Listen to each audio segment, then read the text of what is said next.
राजस्थान के अंदर आपने विधानसभा का जब सत्र चला था तो आपने देखा था कि किस तरीके से उस विधानसभा सत्र के अंदर सरकार के द्वारा बिल लाया गया था, डिस्टर्ब एरिया एक्ट। उसको लेकर कांग्रेस काफ़ी हमलावर नज़र आई थी और कांग्रेस ने बहुत से सवाल उठाए थे।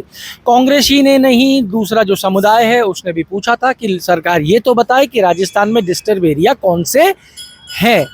लेकिन एक नया विषय राजस्थान की राजनीति के अंदर निकल के आया है।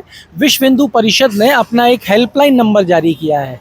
विश्व हिंदू परिषद, जैसा कि आप जानते हैं, आरएसएस का एक संगठन है जिसने एक हेल्पलाइन नंबर जारी करके ये कहा है कि हिंदुओं को अगर लव जिहाद, लैंड जिहाद या डिस्टर्ब एरिया के तहत कोई तकलीफ़ का सामना करना पड़ता है तो अब वो सीधा इस नंबर के ऊपर फ़ोन कर सकते हैं और विश्व हिंदू परिषद से संपर्क कर सकते हैं। विश्व हिंदू परिषद के लोग सीधा संपर्क करने के बाद में उनको इस समस्या से निजात दिलाने का काम करेंगे। जैसे ही ये हेल्पलाइन नंबर जारी हुआ है, इसके बाद में कांग्रेस के जो नेता हैं वो मुखर होकर इसके विरोध में आ गए हैं। पूर्व मंत्री प्रताप सिंह खाचरियावास ने तो यहाँ तक कह दिया कि सरकार जरा ये तो बता दे कि राजस्थान में डिस्टर्ब एरिया है कौन सा जिसके लिए एक्ट लेके आई। और जब सरकार एक्ट लेके आ गई उसके बाद में विश्व हिंदू परिषद के द्वारा इस तरीके का हेल्पलाइन नंबर जारी करना कहाँ तक उचित है। एक बार आप सुन लीजिए कि क्या कहा है पूर्व मंत्री प्रताप सिंह खाचरियावास ने। से बीजेपी की सरकार आई है तब से बीजेपी ने पूरे राजस्थान को डिस्टर्ब कर दिया। खुद बीजेपी लेकर आई है डिस्टर्ब एरिया एक्ट। बीजेपी की सरकार के लिए राजस्थान डिस्टर्ब हो गया। और अब तो नया काम चालू हो गया। बीजेपी से जुड़े हुए जितने संगठन हैं उन्होंने एक नया आदेश जारी कर दिया कि अब हम एक आपको वो दे रहे हैं, हमारा नंबर, मोबाइल नंबर जारी कर दिया कि आप हमको शिकायत करो कहीं भी आप डिस्टर्ब हो रहे हैं या कहीं पे धर्म परिवर्तन हो रहा है या कहीं लव जिहाद नाम का शब्द ये बीजेपी लेकर आई है, कोई है ही नहीं। धर्म परिवर्तन को लेकर पहले से कानून बना हुआ है और धर्म परिवर्तन होता ही नहीं है राजस्थान में। यदि हो रहा है तो फिर बीजेपी जिम्मेदार है।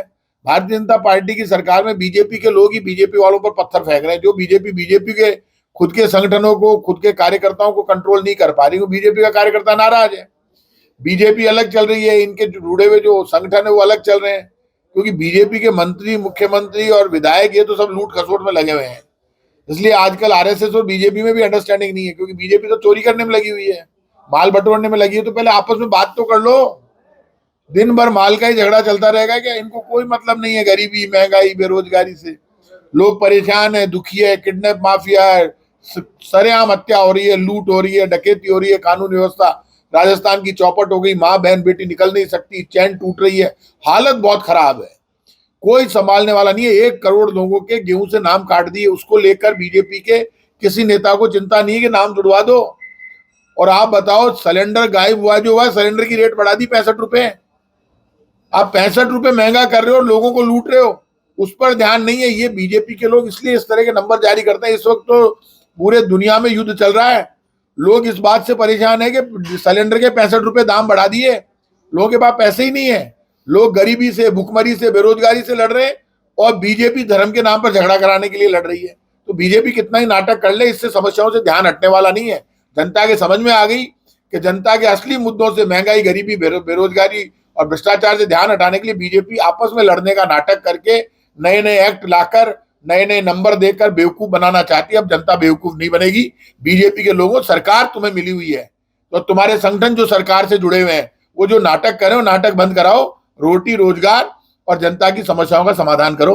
ये आप सुन रहे थे पूर्व मंत्री प्रताप सिंह खाचरियावास को। मैं आपको एक बार विश्व हिंदू परिषद के राष्ट्रीय प्रवक्ता अमितोष पारीक ने क्या कुछ कहा है इस हेल्पलाइन के संबंध में ये भी सुनवा देता हूं। उसके बाद में हम इस चर्चा की शुरुआत करेंगे। कि प्रेस वार्ता इसलिए रखी गई है कि ये कोई पहला विषय नहीं है कि जहां पर हेल्पलाइन नंबर चालू करा जा रहा है। भूतकाल में भी ऐसा हो चुका है, वर्तमान में इसकी आवश्यकता क्यों पड़ी, इस पे चिंतन विश्व हिंदू परिषद ने करा लगातार तरीके से देशव्यापी में।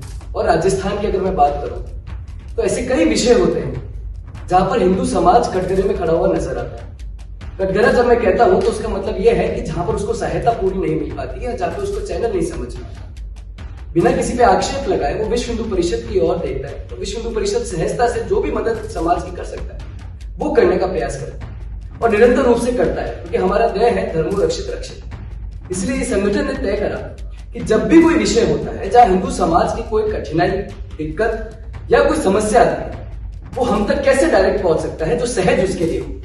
डोर टू डोर हम इमीडिएट इफेक्ट कैसे उसको हेल्प कैसे प्रोवाइड कर सकते, उसके लिए विश्व हिंदू परिषद ने एक हेल्पलाइन नंबर चालू करने का सोचा है और प्रयत्न करा। ये हेल्पलाइन नंबर वो होगा जो पूरे जिले में, राजस्थान के अंदर में जगह जगह पर कार्यकर्ता डेडिकेटेड होंगे जो इस हेल्पलाइन नंबर से कनेक्टेड होंगे, जिसका एक सेंट्रल ऑफिस जयपुर में बनाया गया। वहां से हेल्पलाइन नंबर पे कोई भी समस्या होती है उसको ध्यान में रखते हुए, जिले के संबंध में करते हुए, जिस जिले की होगी वहां पर उस कार्यकर्ता से बात करके और जो भी समस्या का हल हो सकता है, चाहे वो विधि रूप से हो, चाहे वो प्रशासनिक रूप से हो, चाहे वो एफआईआर करवाने में मदद करना हो, चाहे वो डॉक्यूमेंट्स वेरिफिकेशन हो, चाहे किसी भी प्रकार से जो सहायता हिंदू को मिल सके, वो करा गया। अब इसके विषय है, ये जनरल विषय है, ऐसा नहीं है कि हेल्पलाइन नंबर कुछ पर्टिकुलर कॉन्टेक्स्ट को लेके ही बनाया गया हो। चाहे लैंड जिहाद का विषय हो, चाहे प्रॉपर्टी जिहाद का विषय हो, चाहे लव जिहाद का विषय हो, चाहे कन्वर्जन का विषय हो, चाहे माइग्रेशन का विषय हो, चाहे एक्सोडस का विषय हो, लगातार तरीके से जहां जहां हिंदू किसी भी प्रकार से प्रताड़ित होगा, विश्व हिंदू परिषद को हेल्पलाइन नंबर से संपर्क करके सहायता उसको मिलेगी। अब जब भी हम बात करते हैं ईएफटीसी की, वहां पर विषय होते हैं। जब हम लैंड जिहाद की बात करते हैं वहां पे विषय होते हैं, या कम्युनल डिसहार्मनी के विषय हमें देखने को मिलते हैं। आने वाले भी राम नवमी और जयंती होगी, हनुमान जयंती, उसमें किसी प्रकार की कोई दिक्कत हिंदू को ना आए, ये सुनिश्चित तो विश्व हिंदू परिषद हमेशा करता है, लेकिन हेल्पलाइन नंबर के थ्रू उसको सहायता प्रोवाइड हो सके, हिंदू को सहायता प्रोवाइड हो सके, सुरक्षा प्रदान करी जा सके, रक्षा करी जा सके और डोर टू डोर उसको इमीडिएट इफेक्ट प्रोवाइड करा जा सके। इसलिए विश्व हिंदू परिषद ये हेल्पलाइन नंबर चालू कर रहा है। और किसी पे भी ऐसा नहीं है कि कभी किसी प्रशासनिक अधिकारी या प्रशासनिक व्यवस्था को ध्यान में रखते हुए करा है, ये सिर्फ विश्व हिंदू परिषद समाज में रह के सहायता किस तरह से इजीली प्रोवाइड कर सकता है, हेल्पलाइन नंबर से कैसे समाज से जुड़ सकता है, कैसे समाज विश्व हिंदू परिषद से डायरेक्ट संपर्क कर सकता है और कैसे हिंदू की मदद हो सके, इसके लिए पूरे राजस्थान में, पूरे राजस्थान व्यापी में विश्व हिंदू परिषद ने इस पहल को स्वीकारा है और इस पहल को हेल्पलाइन नंबर के जरिए प्रदान किया। तो यह आपने सुना कि विश्व हिंदू परिषद के जो राष्ट्रीय प्रवक्ता हैं अमितोष पारीक, उन्होंने क्या कुछ कहा है इस ऐप के विषय में, और प्रताप सिंह खाचरियावास ने क्या कहा है ये भी आपने सुन लिया। मेरे साथ है मेरे सहयोगी सौरभ भट्ट, इनसे बात करेंगे और हम इस चर्चा को और आगे तक लेके जाते हैं।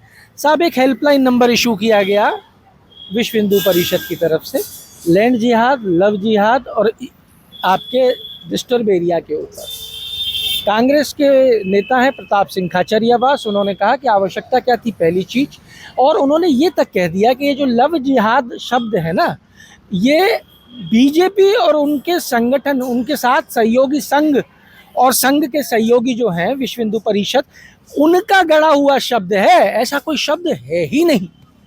जी देखिए, इसमें अगर आप फैक्ट की बात करें तो विधानसभा में जो सवाल लगे इस मामले में कि लव जिहाद के कितने मामले सामने हैं, इसमें सरकार के पास इसके कोई आंकड़े नहीं हैं। तो कहीं ना कहीं आप कह सकते हैं कि सियासी एक शब्द इसको कह सकते हैं कि जो सियासी हित साधने के लिए कोई इस तरीके की जो चीज़ें हैं वो चलाई जाती है। आप देखें तो पिछला पूरा विधानसभा जो चुनाव था वो भी इसी तरीके की जो शब्दावली थी, इसी के इर्द गिर्द ही लड़ा गया था, जिसमें उदयपुर वाला जो कन्हैयालाल हत्याकांड था उसको लेकर बीजेपी लगातार कांग्रेस के ऊपर हमलावर रही थी, और लव जिहाद, लैंड जिहाद, ये तमाम तरीके की बातें कही गई थी। तो आप कह सकते हैं कि भाई कि इस जो पैटर्न है, ये पैटर्न जो है वो सूट करता है कहीं ना कहीं बीजेपी को और आरएसएस को, तो इस पैटर्न को आगे बढ़ाते हुए दिख रहे हैं। धर्मांतरण क्या, आपने कहा कि लव जिहाद के मुद्दे विधानसभा के अंदर केसेस नहीं थे, सरकार आंकड़ा नहीं दे पाई। वहीं दूसरी तरफ बात करें धर्मांतरण की, तो धर्मांतरण पे भी मेरी राजकुमार रौत से बात हुई, उन्होंने कहा कि ज़बरदस्ती मुकदमे दर्ज किए जा रहे हैं जिससे एक आंकड़ा बनाया जा सके। सर, अगर इस तरीके की कुछ एक्टिविटीज़ होती हैं तो उसमें किस हद तक मुकदमे तक जाता होगा, या एफआईआर होती होगी, या लोग प्रयास करते नहीं होंगे कि नॉर्मल लेवल पर फ्री कर लें इसको? देखिए, इसमें पहले से कानून बने हुए हैं। धर्मांतरण निषेध कानून जो है वो पहले से निर्धारित है। इसमें कलेक्टर जो है, कलेक्टर की जो कमेटी होती है उसकी अनुमति से ही धर्म परिवर्तन किया जा सकता है। तो इस मामले में पहले कुछ प्रकरण इस तरीके के सामने आए थे जिसमें शिकायतें हुई थी, लेकिन कुछ ठोस जो है ऐसा कुछ निकल कर आया नहीं कभी भी। तो आप कह सकते हैं कि ये जितना हो हल्ला है उतना ज़मीन पर कुछ ऐसा है नहीं राजस्थान के अंदर। राजस्थान में ज़मीन पे नहीं है, लेकिन आप देखिए राजस्थान के अंदर ही आपने कहा कि कानून बना हुआ है, उसके बावजूद विधानसभा में डिस्टर्ब एरिया एक्ट आता है। उसके बाद में राजस्थान के अंदर उससे पहले धर्मांतरण विरोध वाला जो बिल है वो पास किया जाता है, लव जिहाद के ऊपर चर्चाएं की जाती हैं, और अब एक कदम और आगे विधानसभा से बाहर विश्व हिंदू परिषद भी हेल्पलाइन जारी कर देता है। तो क्या सिर्फ राजस्थान में माहौल जनरेट किया जा रहा है या राजस्थान इन परेशानियों से जूझ रहा है? जी देखिए, मुझे लगता है कि ये सिर्फ माहौल की बात है, सियासी माहौल है। और दूसरी बात, राजस्थान में बीजेपी का शासन है, तो अगर बीजेपी ये दावे करती है कि भाई वो ऐसे घटनाएं हैं इनको कड़ाई से रोक रही है, तो फिर ये हेल्पलाइन नंबर जारी करने की क्या ज़रूरत आ गई? वही एक बड़ा सवाल खड़ा कर रही है कांग्रेस भी, क्या हेल्पलाइन नंबर जारी करके क्या पैरेलल गवर्नमेंट ऑपरेट करना या पैरेलल सिस्टम ऑपरेट करने का प्रयास किया जा रहा है? बिल्कुल, एक तरीके से आप कह सकते हैं कि ये पैरेलल सिस्टम ऑपरेट करने की ही एक कोशिश होती है, जिसमें आप एक मॉब को इग्नाइट कर सको किसी तरीके से। ये माहौल बनाने की बात है कि आने वाले चुनाव में किस दिशा में उसको चुनाव को लेके जाया जा सके, या पोलराइजेशन, आप कह सकते हैं कि पोलराइजेशन की बात करी जा सके, किस तरीके से पोलराइज किया जा सके। पोलराइज किया जा सके। देखिए, जब से ये हेल्पलाइन नंबर जारी हुआ है, इस नंबर के जारी होने के बाद में दो बड़े सवाल खड़े हो गए हैं। पहला कि क्या राजस्थान के जो कानून बने हुए हैं उन कानूनों की पालना कराने वाली न्यायपालिका और हमारी जो पुलिस है, क्या वो इतनी इफ़ेक्टिव नहीं है कि उसके लिए ये कानूनों की पालना करा सके? और अगर वो इफ़ेक्टिव है तो फिर राजस्थान के अंदर किसी भी प्राइवेट या किसी भी सामाजिक संस्था के द्वारा एक हेल्पलाइन नंबर जारी करने का औचित्य क्या है? कांग्रेस इस मुद्दे को लेकर हमलावर है, लेकिन विश्व हिंदू परिषद अपनी हेल्पलाइन नंबर जारी करके उनका दावा है कि जो पीड़ित हिंदू परिवार हैं उनको वो न्याय दिलाने का काम करेंगे। पर यह तय है कि राजस्थान में आने वाले समय में हिंदुत्व के मुद्दे पर राजनीति तेजी के साथ में देखने को मिलेगी, जिसका शायद तैयारी अभी से कर ली गई है, और कांग्रेस को इस पर तैयारी और करनी होगी, क्योंकि कांग्रेस के पास इसका कोई तोड़ मुझे पिछली बार भी नज़र नहीं आया, और अगर ये विषय इस बार भी आया तो इस बार भी मुझे कांग्रेस के पास कोई तोड़ नज़र नहीं आता है। देखिए, आप जो कन्हैया लाल वाला जो प्रकरण था, उसका जो पूर्व सीएम अशोक गहलोत बार बार हर बार जिक्र करते हैं कि भाई कांग्रेस सफाई देती रही लेकिन बीजेपी इस मुद्दे को भुना गई। पूर्व मुख्यमंत्री अशोक गहलोत जब वो मुख्यमंत्री थे तो वो निरंतर कहते रहे कि मैंने 24 घंटे के अंदर 50 लाख का चेक दिया, दोनों बच्चों को नौकरी दी, उनके बच्चों को सारी व्यवस्थाएं दी। बीजेपी के नेता 7 दिन बाद पहुंचे, उसके बावजूद अशोक गहलोत को एक बड़ा खामियाजा चुनाव के अंदर उस कन्हैया लाल मुद्दे पे भुगतना पड़ा है। इवन आज तक जो पिक्चरें भी आ रही हैं, जो फिल्म्स भी उसके ऊपर बनी हैं, वो भी अशोक गहलोत को इसमें विलेन ही दिखाती हैं।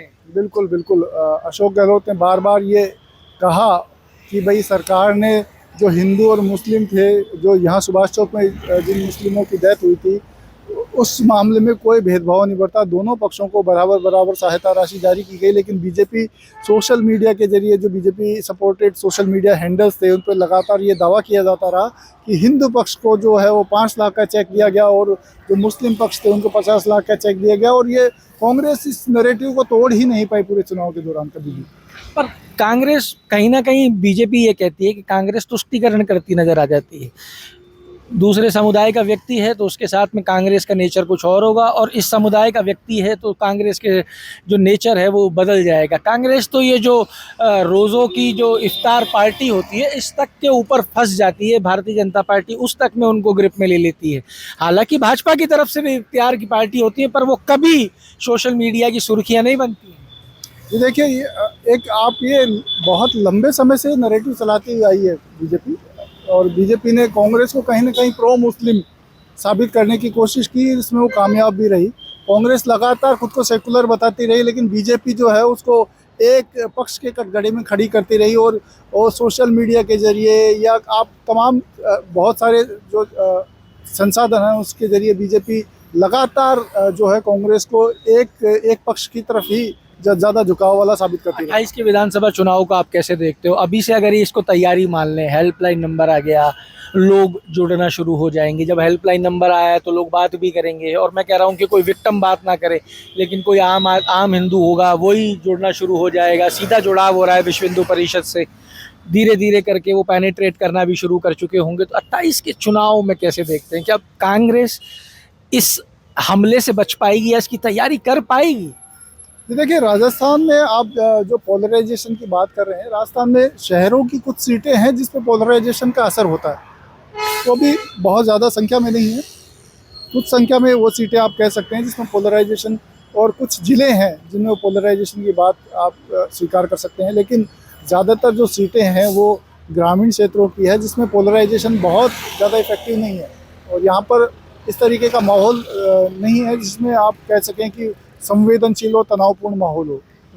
तो फर्क नहीं पड़ेगा लंबा चौड़ा? मुझे नहीं लगता इससे कोई बहुत ज़्यादा फर्क पड़ेगा। हाँ, बीजेपी जो फर्क पड़ता है- 23 के चुनाव में अशोक गहलोत योजनाएं गिनाते रह गए। जी देखिए, एक तो राजस्थान में चुनाव के जो नतीजे हैं वो बहुत हद तक एक मानसिकता, सेट मानसिकता भी है कि 5 साल बाद सरकार बदलती है। कुछ टिकटों को लेकर भी कुछ आप कह सकते हैं सियासी जोड़ की गुणा भाग जो होता है उसका भी कोई फ़र्क होता है, लेकिन ऐसा नहीं है कि ये ही मुद्दा जो है वो सरकार लाने ले जाने में कोई बहुत बड़ा रोल प्ले करता हो। हाँ, हो सकता है 2-3 सीटों पर इसका असर आता हो, लेकिन ऐसा नहीं है कि बहुत ज़्यादा असर आएगा, क्योंकि राजस्थान में जो रूरल सीटें हैं वो ज़्यादा हैं। तैयारी तो लग रहा है कि शुरू हो गई। हाँ बिल्कुल, बीजेपी तो हमेशा 24 घंटे और 365 दिन तैयारियों में रहती है। तैयारियों में रहती है। सर देखिए, जो हेल्पलाइन है वो क्या गुल खिलाएगी ये तो समय आएगा जब देखना होगा, पर ये बात तो तय है कि भारतीय जनता पार्टी 24 घंटे 365 दिन चुनाव में एक्टिवेट रहती है। कांग्रेस हमलावर जरूर है, पर कांग्रेस इस मुद्दे को कितना बड़ा बना पाती है ये देखना बड़ा रोचक रहेगा, और ये भविष्य के गर्व में भी है। पर ये जरूर है कि विश्व हिंदू परिषद ने एक नई पहल राजस्थान के अंदर कर दी है जिसका विरोध कांग्रेस पार्टी कर रही है। क्या गुल खिलाती है ये पहल, ये आप तक पहुंचाएंगे। जब तक जुड़े रहिए हमारे साथ। अमर उजाला के लिए जयपुर से मैं आशीष और मेरे सहयोगी सौरभ भट्ट। आपके राज्य की खबरें, आपके शहर की खबरें सबसे पहले जानने के लिए देखते रहें अमर उजाला। चैनल को सब्सक्राइब जरूर कर लें और पाएं हर अपडेट।